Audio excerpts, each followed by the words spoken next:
Friends அனைவருக்கும் சிவராத்திரி நல்வாழ்த்துக்கள். எல்லோரும் கண் முழிச்சு சாமி கும்பிட்டீங்களா சொல்லுங்கள். நானும் கண் முழிச்சு விளக்கெலாம் ஏற்றி சாமி கும்பிட்டு அப்புறம் குளிச்சுட்டு திருப்பியுமே ஏற்றியாச்சு.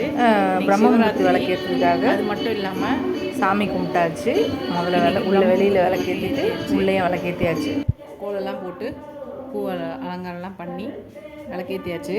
இன்றைக்கி சிவராத்திரினால் நைட்டு ஃபுல்லாக தூங்காமல் முதல்ல விளக்கேற்றி சாமி கும்பிட்டு அதுக்கப்புறம் திருப்பியும் குளிச்சுட்டு பிரம்ம முகூர்த்த விளக்கேற்றியாச்சு.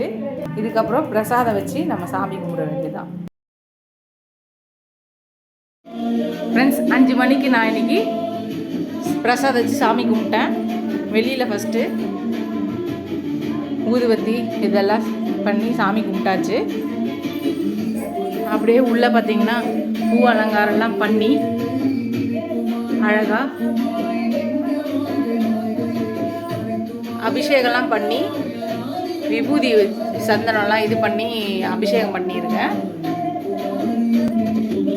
அப்புறம் பிரசாதம் பார்த்திங்கன்னா திருவாதிரை களி இருக்கும், அதுவும் அதுக்கப்புறம் தயிர் சாதமும் தான் பண்ணியிருக்கேன். இன்றைக்கி பிரசாதம் வாழைப்பழம் சர்க்கண்டும் சேர்த்து வச்சுருக்கேன். நல்லபடியாக சாமி கும்பிட்டு முடிச்சாச்சு. இன்றைக்கி சிவராத்திரியும் கும்பிட்டாச்சு, பிரம்ம முகூர்த்தம் சாமி கும்பிட்டாச்சு. பிரசாதம் வச்சு எல்லார் வேண்டுதல் நடக்கட்டும், என் வேண்டுதல் நடக்கட்டும் நினைக்கிறேன். எல்லார் வேண்டுதல் வச்சுட்டே இருங்க. கண்டிப்பாக ஒரு நாள் நடக்கும். நம்பிக்கையோடு இருங்க. இது ஒரு அடுத்த பார்க்கலாம். Bye friends.